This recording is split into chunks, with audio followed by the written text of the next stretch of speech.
Bueno, vamos entonces a la siguiente hora de clase. Esta es la clase número 4. Estamos estudiando sobre lo que es la santidad genuina. Hermosa clase, la cual reafirmo, muy necesaria de conocerla y de vivirla para que podamos caminar completamente en el propósito de Dios. La santidad práctica no tiene nada que ver con la salvación, tiene que ver con el propósito de Dios para nuestras bendecidas vidas. Y creo que también es una aptitud de gratitud, de agradecimiento a Dios por su obra redentora, por su obra vicaria que hizo a través de la persona de Jesús a favor nuestro. Entonces, el tópico a desarrollar, o venimos hablando acerca de los elementos de cooperación para la conducción a la santidad. En primer lugar, dijimos que está la palabra escrita, la palabra revelada, que necesitamos estudiarla, analizarla, pasearnos en ella, para que entonces venga la iluminación de lo que ya está escrito en las Sagradas Escrituras a favor nuestro. Y vamos entonces al segundo elemento, que son los dones ministeriales, que solamente hay 5 dones ministeriales. Señoras y señores, no hay más. Solamente existen apóstoles, evangelistas, profetas, pastores y maestros. No hay más dones ministeriales, solamente hay 5.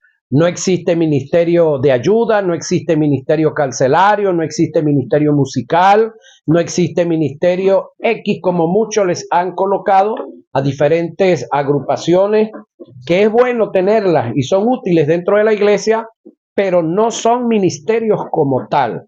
Solamente a los adoradores se les puede llamar ministros porque ministran, pero no es un ministerio como tal.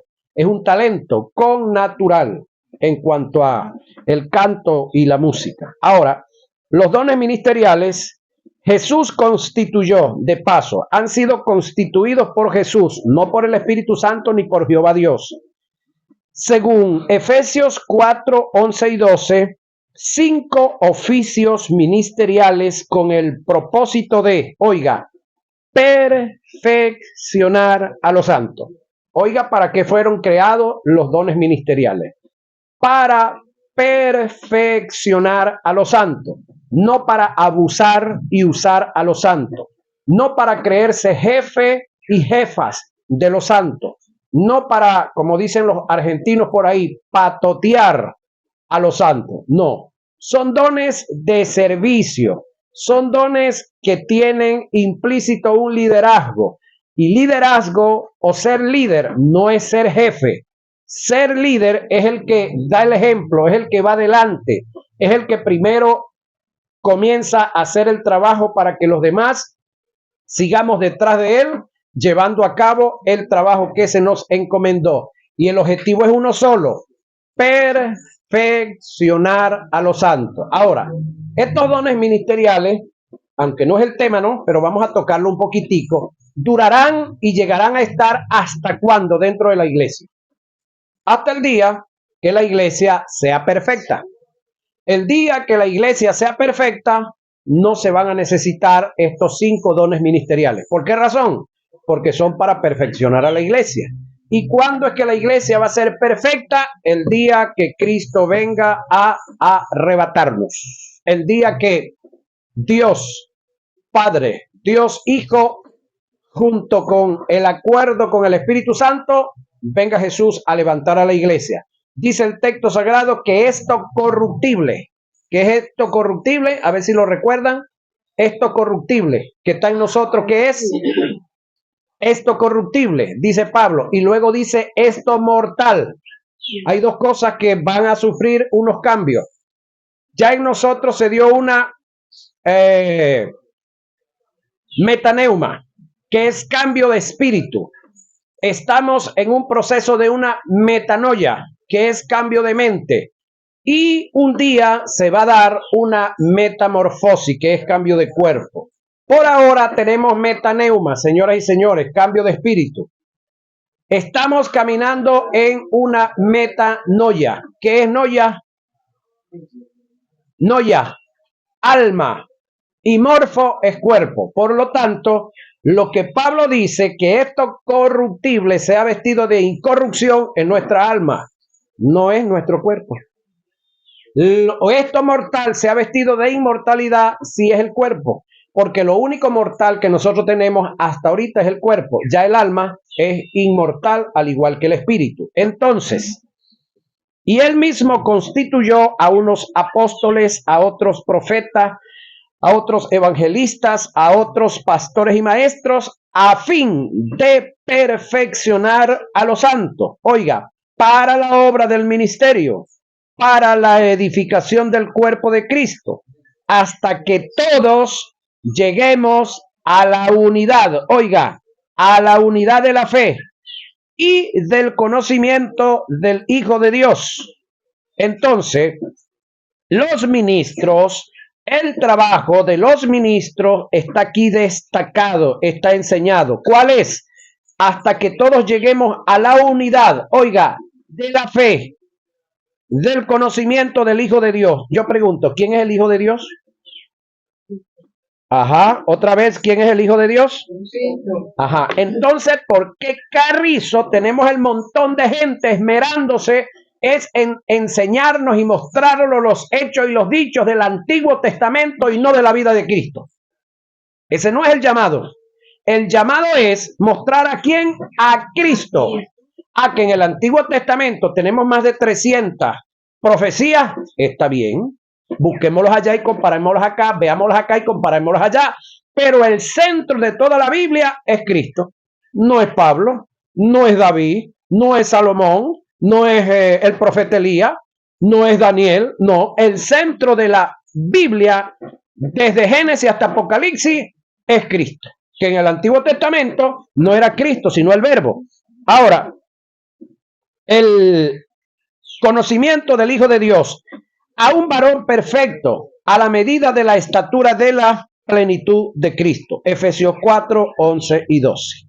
El término perfección viene del griego catartismo, que indica ajustar con la plena preparación la formación de un carácter, tiene que ver, la formación tiene que ver con carácter, madurar, completar, equipar. Entonces, cuando usted ve a un cristiano que no se comporta como Cristo, que no se comporta como cristiano, que no se ajusta a los principios bíblicos, es porque es un inmaduro. ¿Sí? Es un inmaduro. Los ministerios también fueron constituidos para edificar al cuerpo. El término edificar viene del griego oikodomeo, que indica promover el crecimiento espiritual, desarrollando el buen carácter de la iglesia. Oiga lo que los ministerios tenemos que hacer.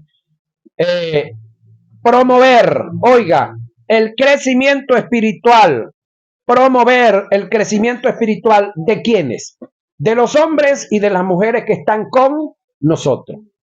El objetivo o el plan de trabajo no es aplastar, apabullar, humillar, dejar, robar y usar. No. El trabajo que se nos ha encomendado, señoras y señores, es el crecimiento de esa gente. Y si para que esa gente crezca, yo tengo que montármelos aquí en el hombro para que ellos sobresalgan de mí y se vean ellos y no me vea yo, ese es el trabajo. Y no como muchos hacen, que para entonces verme yo tengo que encaramarme en los hombros de Martina y ella ve a ver cómo se sostiene o si se tira aplasté en el suelo y yo encaramado arriba de ella para que me vean a yo. Eso no es lo que dice la Escritura, eso no es la Biblia. El que se subió a la cruz y se vio más alto fue Jesús. Los discípulos andaban huyendo. Ahora, en cuanto al padecimiento, en cuanto al sufrimiento, pero después las cosas cambiaron.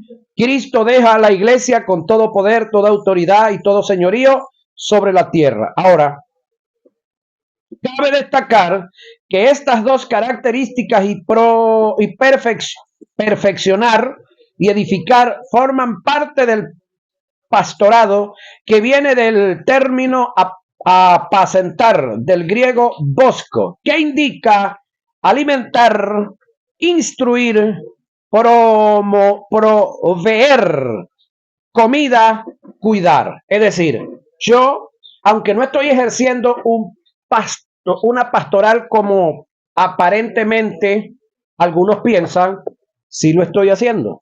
¿Por qué razón? Porque la pastoral que yo estoy haciendo sobre ustedes es el término bosco, que tiene que ver con proveer a comida, alimento, para engordarlo, para fortalecerlo, para nutrirlo, para que ustedes no sean presa fáciles por causa de debilidades y por causa de no estar bien instruidos y orientados en la verdad. Existen dos formas de pastorear. Está el término poime o poine, también se dice igual, que tiene que ver con el que tiene el pastorado y está en el sitio.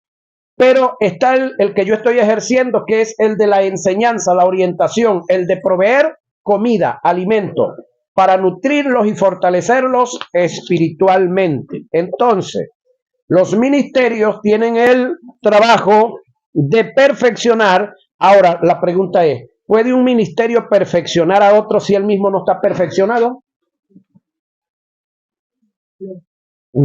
Ese es el detalle. Entonces, mucha gente quiere los ministerios, pero ¿quién se quiere perfeccionar para ejercerlos con excelencia? Porque cualquiera ejerce un ministerio, pero ¿quién lo ejerce con excelencia? Los que determinan prepararse para hacerlo con esa aptitud. El único elemento que un ministro tiene para alcanzar los objetivos antes mencionados es la palabra. Para ello necesitamos ministros que sepan trazar bien la palabra, que sean amantes de su estudio y que dediquen y tengan el tiempo para hacerlo. Primera a Timoteo 4:13. Una de las características de un ministerio o de un ministro calificado para perfeccionar es que usa bien la palabra y es retenedor de ella. El término usar del griego es ortotomeo y su equivalente en el español viene a ser trazar. Segunda a Timoteo 2:15. Trazar indica, oiga, cortar por lo recto. Es un término compuesto del griego ortos, recto, tornos, cortar. Trazar no tiene que ver con dividir ni cortar por la mitad, sino con el buen trato y el verdadero significado de las cosas. Es no exponer una eisegesis o decir lo que las escrituras dicen, sino transmitir lo que ellas quieren decir. Trazar no da la idea de la descontextualización. ¿Qué es descontextualizar? Que aquí es donde muchos tienen la vida enredada. Descontextualizar es que yo agarro un texto, agarremos uno por ahí para poner el ejemplo, Mateo 18:18. Entonces yo le digo, hermano Pablo, pare para acá, hermano Pablo, póngase de pie y me hace la oración para atar demonios y para desatar la bendición de Dios. Pero como Pablo no sabe qué es contextualizar, él se va por donde yo lo mandé, se pone de pie y hace una oración atando demonios y desatando demonios en un texto que no tiene nada que ver con demonios. ¿Quién descontextualizó? Yo. Porque contextualizar es que cuando yo agarre un texto bíblico, yo tengo que revisar el contexto en el que está escrito ese texto. Y de acuerdo al contexto donde está escrito el texto, vamos a proceder. Es como que yo le diga a Pablo, hermano, profesor, vamos a hacer una suma ahí de división, pero usted me pone los signos de sumar. ¿Será que eso tiene sentido? Sí.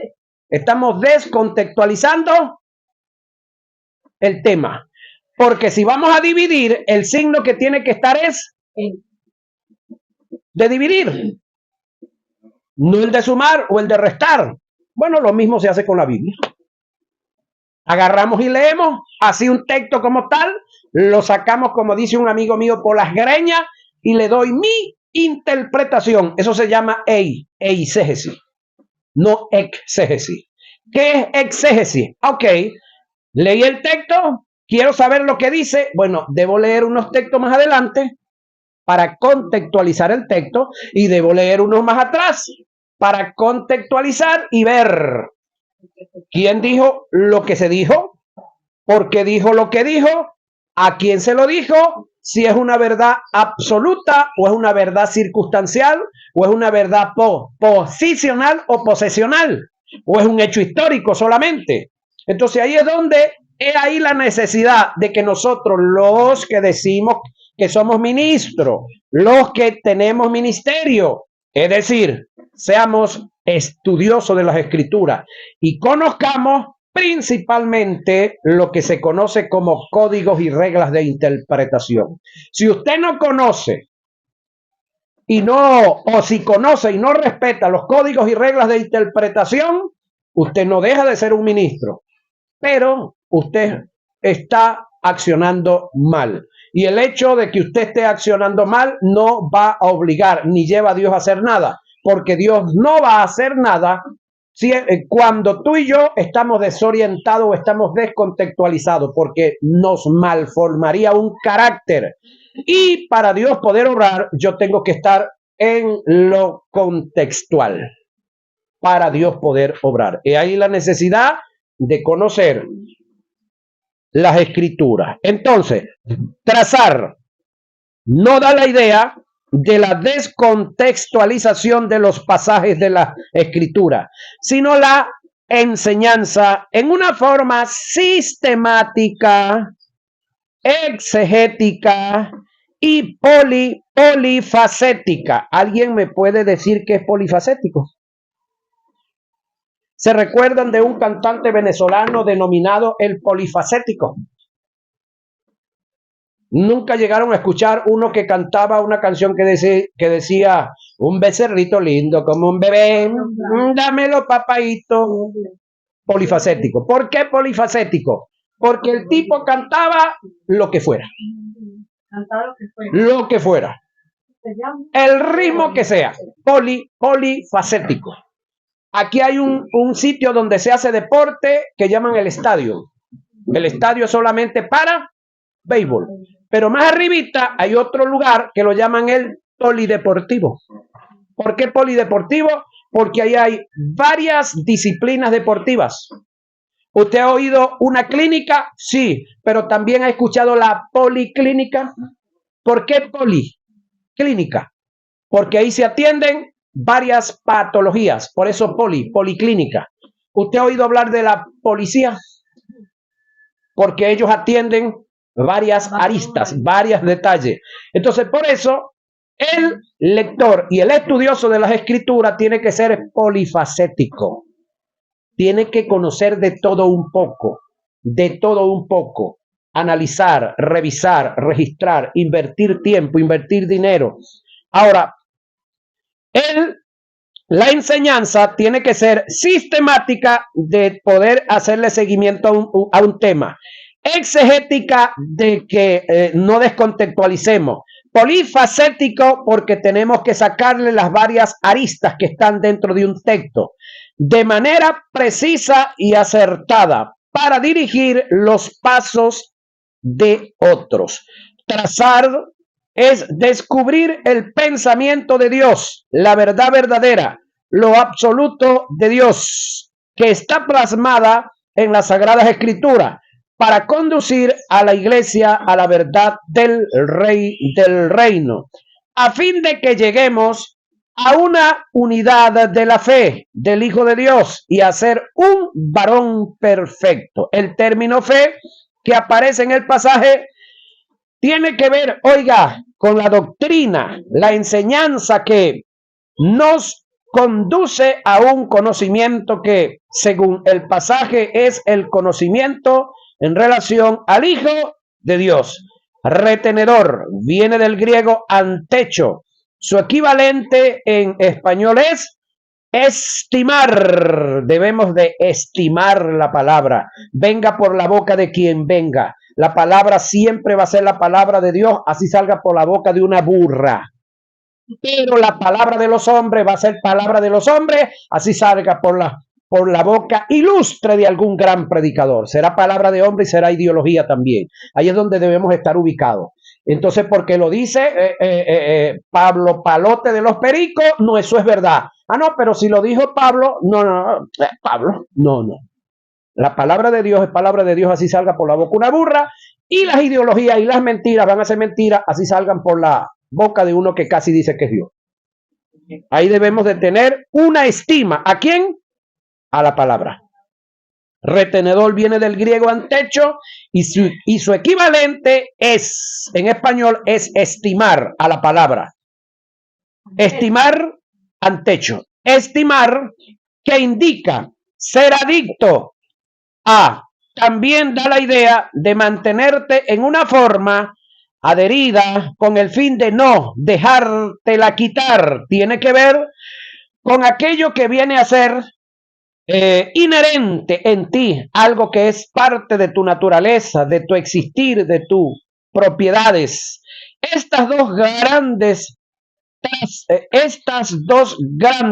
trazar y ser retenedor, virtudes solo se pueden encontrar en aquellos que son amantes de las escrituras y diligentes para el estudio de ella. Solo a través de estos ministros o ministerios calificados con estas grandes virtudes, un pueblo puede alcanzar madurez, que equivale a una vida de santidad. Los dones espirituales es el tercer y último elemento que el Espíritu Santo, el único agente para perfeccionar a la iglesia, van a usar. A través de los dones espirituales, el Espíritu Santo puede hacer ciertas correcciones e instrucciones en lo personal para dirigirte a la verdad, formando un carácter de santidad y conducirte a ella. Debemos entender que los dones como elementos de santificación son su última opción. Ahora, ¿los dones los conocemos? Sí. ¿Ya los vimos aquí? Sí. Bueno, ¿los dones son necesarios? Sí, pero no son indispensables. Conozco de un hombre que tenía una facultad de Dios muy especial para percibir cuando una persona andaba mal, cuando andaba en pecado. Algo excepcional, que la gente hasta cierto punto le temía al individuo, pero nunca se propuso estudiar, nunca se propuso ir a la palabra. El detalle es que los dones son temporales, hermana Martina, son ocasionales, son figuras que de paso se van a usar cuando se necesiten.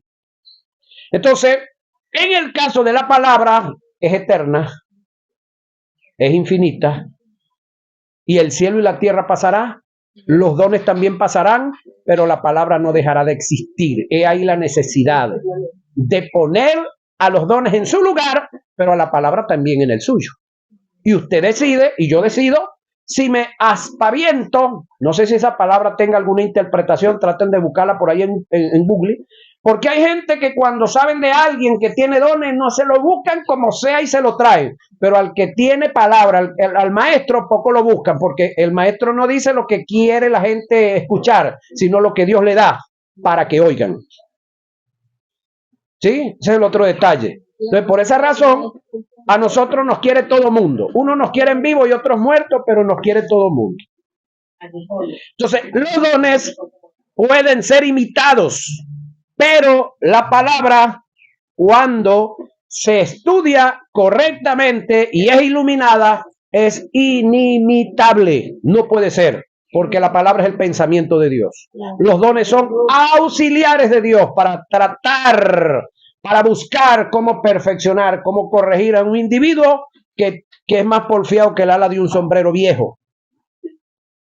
¿Sí? Que tú lo levantas y se cae, levanta y tienes que amarrarlo aquí o pegarle un broche. Entonces, así tenemos el montón de gente. Entonces Dios le habla por esto, Dios le habla por lo otro, Dios le habla aquí. Cuando no hacen caso, entonces viene un cuarto elemento que no es del espíritu, que llamamos nosotros los evangélicos, a fulano de tal lo llamó Dios con vara de hierro. Es cuando se le va la mano y se mete en un lío en el cual los pescocean, cae preso o cae en una cama en un hospital, o tuvo un accidente, o lo agarró una enfermedad terminal, y entonces ahí es donde las circunstancias, Dios no las usa, pero se vale de ellas. Porque el detalle está que mal paga el diablo a quien bien le sirve. Entonces la gente que está dentro del evangelio, que no se santifica, que anda cometiendo pecados, se mete en territorio satánico. ¿Y qué es lo único que sabe hacer el diablo? Hurtar, matar y destruir. Entonces una vez que están en ese terreno, que le hurtó la libertad o le hurtó la salud, le hurtó el dinero, le hurtó lo que tenía y va en el camino de morirse, entonces comienzan a clamar a Dios. Ahora, por ahí dicen en el mundo católico que después de ojo afuera no vale Santa Lucía. Vale cuando cae un susito, pero después que el ojo está afuera, Santa Lucía pasa por aquí. Ok, ahora. Ajá. El ayuno como supuesto ejercicio espiritual. Vamos a ver esto. El ayuno como supuesto ejercicio espiritual para santificar el cuerpo. Vamos a ver, esto se ve mucho entre nuestros hermanos, muy especialmente entre los del bando pentecostal.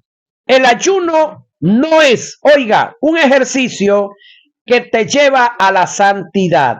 La santidad viene como producto de, oiga, conocer la verdad de Dios y someterse a ella. El caso registrado en Isaías 58 ha sido muy mal interpretado y aplicado. Pasemos a analizar el pasaje para mayor comprensión. Isaías 58, el ayuno que yo escogí. Muchos lo andan haciendo por ahí porque que van a libertar a los que están encadenados. Vamos a ver qué dice el texto. ¿Por qué dicen? Dios está hablando de lo que ellos dicen. Ayunamos y no hiciste caso. Humillamos nuestra alma y no te diste por entendido. He aquí, oiga, que en el día de vuestro, el de ustedes, vuestro ayuno, buscáis vuestro propio gusto y oprimís, oiga, a todos vuestros trabajadores. He aquí que para contienda y debate ayunáis, y para herir con el puño inicuamente no ayunéis como hoy, para que vuestra voz sea oída en lo alto. Así que este ayuno está raspado con todos los ayunadores. Es tal el ayuno que yo escogí, que de día aflige el hombre su alma y que incline su cabeza como junco y haga cama de silicio y de ceniza. ¿Llamaré esto ayuno y día agradable a Jehová? Esta es una pregunta que está aquí. ¿No es más bien el ayuno que yo escogí? Desatar las ligaduras de impiedad, soltar las cargas de opresión y dejar ir libre a los quebrantados y que rompáis todo yugo. No es que partas tu pan con el hambriento y a los pobres errantes averguéis en casa, que cuando veas al desnudo lo cubras y no te escondas de tu hermano. Si analizamos bien el pasaje, el término ligadura de impiedad no es aplicable a las pasiones pecaminosas procedentes del alma que mantienen atado al hombre y que solo es librado de ellas a través del ayuno como forma o práctica para castigar al cuerpo. Aplicarlo de esta manera, oiga, es descontextualizar el pasaje por completo y sacarlo de su verdadero sentido. Es querer atar al diablo con Mateo 18:18 y con la segunda parte desatar las bendiciones de Dios. Descontextualizado. Es ahí no, puro bla, bla, bla, bla. Palabras al viento. Yo no sé si usted se recuerda. ¿Usted escucharon la leyenda del Silbón alguna vez? ¿Se recuerdan cuando el Silbón le sale ¿cómo se llama el hombre? Al tipo que lo derribó y lo tiró por allá. A Juan Hilario. Cuando llegan los llaneros que estaban cerca y entonces ven a Juan Hilario tirado en el suelo y entonces el hombre comienza ahí que no lo dejen solo, que no lo dejen solo y escuchan el silbido que está ahí en el encima de ellos. ¿Qué es lo que ellos comienzan a hacer? ¿Asusar perros? y a decir maldiciones. ¿Qué es eso frente a un espíritu? Palabras al aire. Palabras al aire. Estupidez, gafedad. Lo que nos enseñaron a nosotros en esta parte del mundo, que si tú escuchabas la llorona, te llegaba la gritona o el hachador a la casa, que comenzaras a decir vulgaridades y groserías, que con eso y que se iba. Más lo llamaban. Hombre, lo mismo, pero en otro aspecto. Ahora, el término compuesto con el verbo desatar, ligaduras de impiedad, tiene que ver, oiga, con el comportamiento correcto con aquellos a quienes venimos tratando malamente, con ataduras que hemos impuesto injustamente, encarcelando por deudas a quienes no tienen con qué pagar. Gracias a Dios que usted y yo no estamos metidos en esto. Que se deje de humillar a la gente por la posición y el estatus que tenemos. Es decir, yo soy pastor, yo soy libre, todos los demás tienen que caminar frente a mí con la lengua arrastrada en el piso. Que sean libres, que sea libre, oiga, el esclavo que es retenido por la fuerza por más tiempo del que él de su esclavitud, y se rompa así todo yugo. Que no solo han de ser sueltos los que son oprimidos injustamente bajo cualquier yugo, sino que debe quebrantarse, oiga, el yugo mismo, para que no vuelva a oprimir a otro. Dejando de hacer estas cosas, dejaremos de tener a un pueblo atado y ligado por nuestro comportamiento impío. Esto indica desatar ligaduras de impiedad, así estés comiendo, bebiendo y todos los días. Nota, el término desatar ligadura de impiedad no es aplicable a los resultados que se consiguen con el ayuno como medio de castigo al cuerpo para depurarlo de toda iniquidad o pecado para alcanzar la santidad. Aplicarlo de esta manera es entrar en el mundo del masoquismo. Ajá. Entonces, el ayuno no tiene nada que ver, señoras y señores, con la santidad o para la santidad. Por decir algo, Yayita tiene un problema de comer chimón, por decir una ahí. Entonces ella dice, yo voy a dedicarle a Dios 3 días de ayuno para que me libre de comer chimón, pero sigue comprando el bojote y lo pone allá arriba en la nevera. ¿Cree usted que el ayuno le va a servir de algo? Tiene que botar el bojote y seguir comiendo, pero comida. Y comer caramelo, chicle y cualquier otra broma que no sea chimo y ya, y punto. Decir no y punto. Aprender a una decisión. No, y ya, se acabó. Ajá.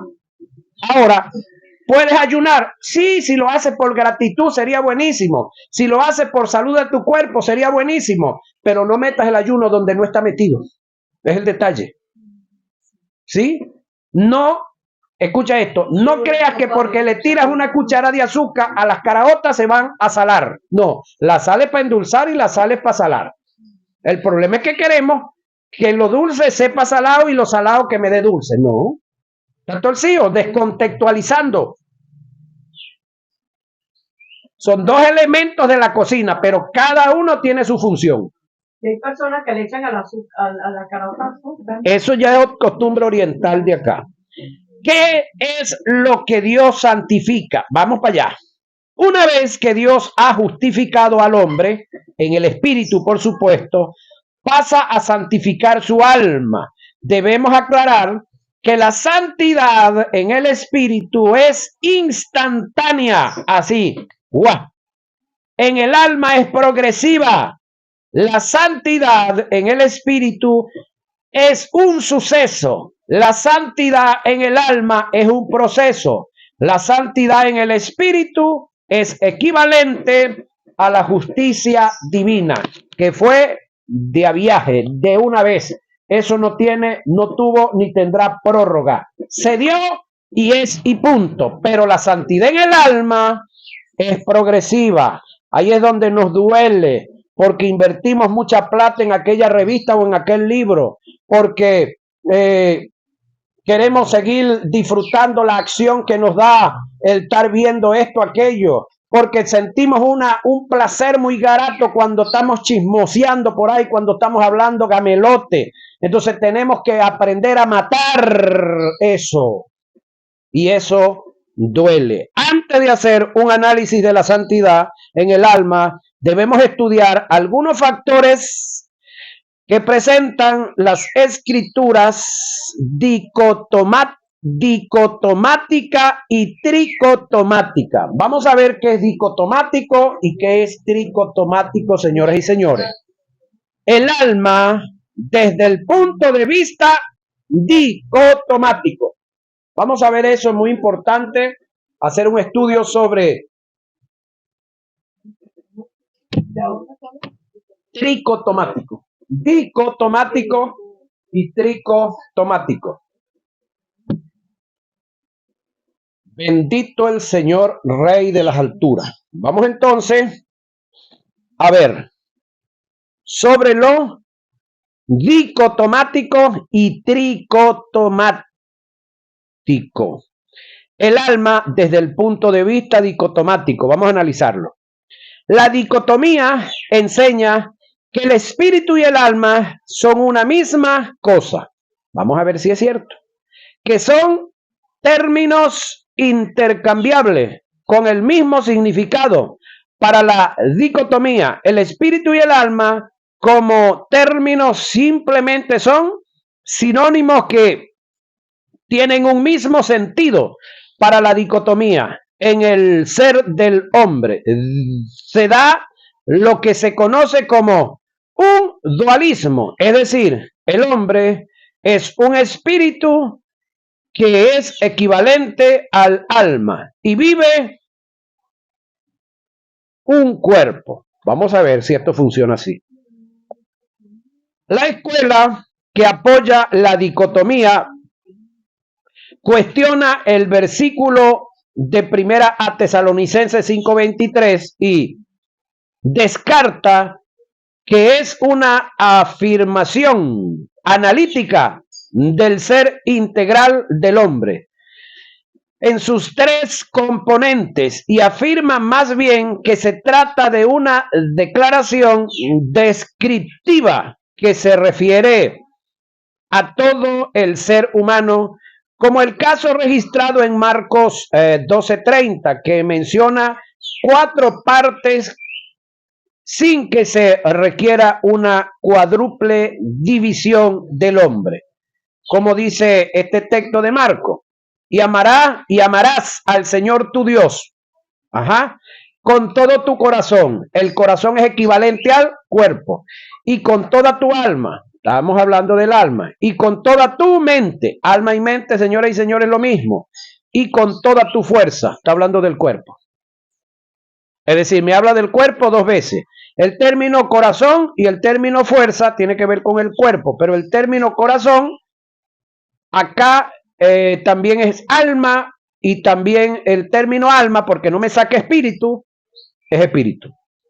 Lo que la dicotomía no ha podido comprender es lo siguiente, que si en el hombre hay una especie de dualismo, ¿por qué las escrituras hacen mención del espíritu y el alma como algo individual, como componentes distintos? El texto expresa lo siguiente: engrandece mi alma al Señor y mi espíritu se regocija en Dios mi Salvador. Eso está en Lucas 46:47. Yo quisiera saber si ustedes saben quién dice esa palabra. ¿Han leído ustedes esa palabra alguna vez? ¿Quién dice en Lucas 1:46 al 47? ¿Quién creen ustedes que dice esa palabra?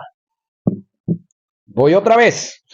Lucas dije 1:46-47. El texto dice: engrandece mi alma al Señor y mi espíritu se regocija en Dios mi Salvador. ¿Ustedes no han revisado quién dice eso? Ok, la madre de Jesús. Es una de las palabras que esta mujer dijo y quedaron establecidas. La registra Lucas. Según este pasaje, el espíritu y el alma son totalmente diferentes, con funciones diferentes. También la Biblia hace referencia al cuerpo y al alma como elementos distintos con diferentes funciones. Por tanto, no os afanéis por vuestra vida, alma, suché, ni por vuestro cuerpo. Mateo 6:25. Y no temáis a los que matan el cuerpo, mas el alma no pueden matar. Mateo 10:28. También la Biblia hace referencia al espíritu y al cuerpo por separado, indicando que son dos elementos diferentes, señoras y señores. Ciertamente yo como ausente en el cuerpo, ¿quién está hablando aquí? Pablo, pero presente en espíritu, el tal sea entregado a Satanás para destrucción de la carne, cuerpo, a fin de que el espíritu sea salvo y el alma en el día del Señor. Primera a Corintios 5, 3 y 5. El polvo cuerpo vuelva a la tierra como era, y el espíritu vuelva a Dios que lo dio. Eclesiastés 12:7. Según estos pasajes y otros que mostraremos, la dicotomía pierde fuerza en la teología, prevaleciendo la tricotomía como verdad absoluta que registra el pensamiento de Dios. Vamos entonces a ver el alma desde el punto de vista tricótomo. ¿Sí? Vamos a salir de la dicotomía y vamos a la tricotomía, señoras y señores, pero eso lo vamos a hacer en nuestra próxima hora de clase. ¿Sí? Porque